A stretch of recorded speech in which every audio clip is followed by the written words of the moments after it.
Vladimir Putin's diplomatic push in Middle East seals both Syria's fate and diminishing role of the U.S. in the region. Exactly 1 year ago, Syrian President Bashar al-Assad, with Russia's help, was laying waste to the last rebel-held neighborhoods of Aleppo. Cluster bombs and bunker busters fell out of the sky like rain, one resident said at the time. Children mistook the bright lights of phosphorus munitions for fireworks. The fall of Aleppo turned the tide of the civil war in the regime's favor. And this week, as Russian President Vladimir Putin meets with Mr. Assad and his Iranian and Turkish counterparts to discuss a framework for post-conflict Syria, his role as the Middle East's most important foreign deal-breaker is secured.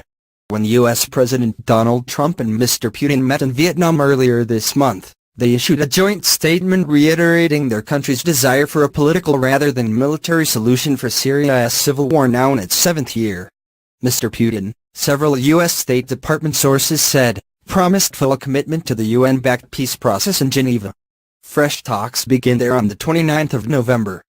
But after years of failed negotiations in both Switzerland and Riyadh, Western-sponsored efforts at peace appear to be structurally broken, as Beirut-based Century Foundation fellow Sam Heller says, and Russia's efforts are coming to the fore.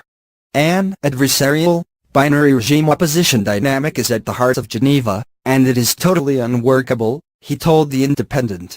What Russia seems to be doing is creating an array of parallel processes that can move things forward, even as Geneva and its Western sponsors are stuck in place. The Russians are insistent that these other processes aren't meant to undermine Geneva.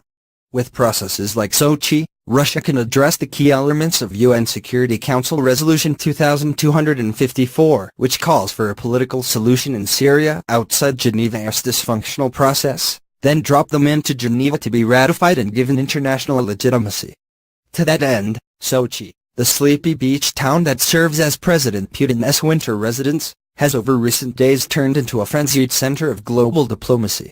In less than 72 hours, the Russian leadership has held discussions with the United States, Syria, Saudi Arabia, Qatar, the United Arab Emirates, Israel and Egypt, all with a view to cementing Russia's role as a key player in the region. The trilateral conference between Russia, Iran and Turkey is the pinnacle of Mr. Putin's diplomatic marathon. It followed a surprise precursory meeting between Mr. Putin and Mr. Assad in Sochi on Monday. Iran has long been a consistent ally to Russia on Syria, especially on the matter of Mr. Assad's leadership.